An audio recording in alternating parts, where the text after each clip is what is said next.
But now, well, wherever George Galloway goes, controversy follows. But Labour rivals in his Bradford West seat seem to be in a mess of their own making. After Galloway unexpectedly thumped them in a 2012 by-election, Ed Miliband made predictable noises about rebuilding trust in what had previously been a rock-solid Labour seat. But instead, there's a bitter row raging over the selection of a candidate to challenge Galloway. Now, Newsnight's been told that some local Labour members plan to campaign for Galloway and that the continuing conflict could threaten Labour's hold on neighbouring constituencies. Laura's been trying to get to the bottom of things. Bradford had Labour almost baked into its bricks. But shoved out 3 years ago, Ed Miliband swore he'd rebuild here, trying to move on from a brutal defeat in his own Yorkshire constituency backyard. So in these streets, is there much sign of a revitalised, rebuilt Labour Party?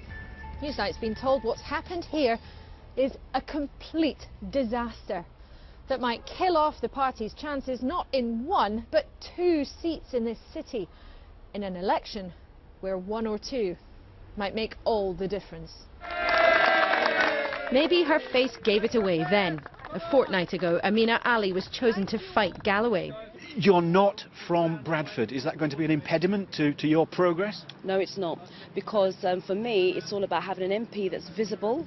Invisible, as it turns out. She decided moving from London was too much and quit in days. So Naz Shah was chosen, not voted for by members. Despite this friendly snap, negative material about her past is circulating.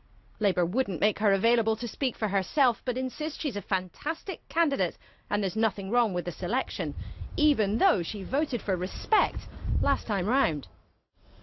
We've been told after the party's decision, the local selection was absolutely fixed to choose the weakest candidate. Crazy as that seems, this close to the election. And Ed Miliband's office had been warned imposing its will could backfire.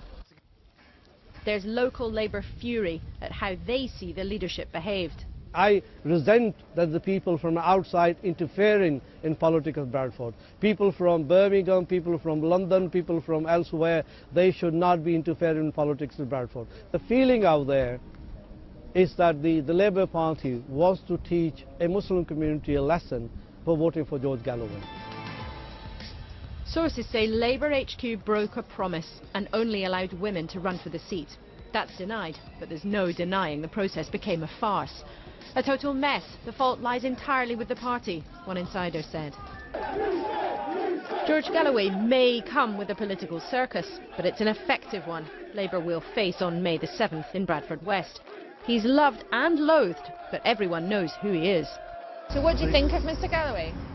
We don't see him. I've got no time for the guy. He's just on his own agenda, didn't he? You were a Labour voter before. Definitely, yeah, I was. But I mean, as I said, I mean, over the years, Labour's obviously changed, and our generations we want something different for our particular area, someone to stand for our rights, and we feel George Galloway is that person for us. Arshad Ali, who campaigned for respect, believes Labour's lost it. We're standing 100 yards in the shadow of the building where the Labour Party was conceived and came into existence. And this is, unfortunately, the city where the Labour Party has been most disgraced. But who's in charge? Many staunchly argue the influence of the city's Pakistani clans is wildly overstated. But for some campaigners, the problem is precisely that Ed Miliband didn't dismantle their control. What Ed Miliband needed to do was grasp the nettle, actually disband the membership, disband the local party and start afresh. He didn't do it, and therefore the shambles that we have right now is a result of weak leadership. The ill will could threaten Labour votes right across the city. We might end up losing Bradford East and West, said one insider. If we're 2 down, when it's all over, then these will be the 2, said another. They completely misunderstand, I believe. Ed Miliband only came once to Bradford, and it's taken 3 years to arrive to this stage where we are.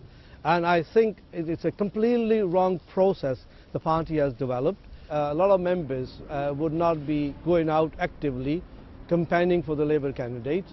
Most of the members would stay home. We've even been told some Labour members will campaign for George Galloway. Others insist their core team can and will pull together, but concede Mr Galloway will rub his hands at what seems a self-inflicted wound.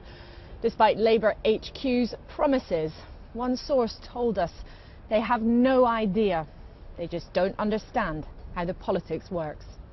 The Central Party says it's confident of a strong campaign. After all, it's in Bradford Ed Miliband vowed to win back trust.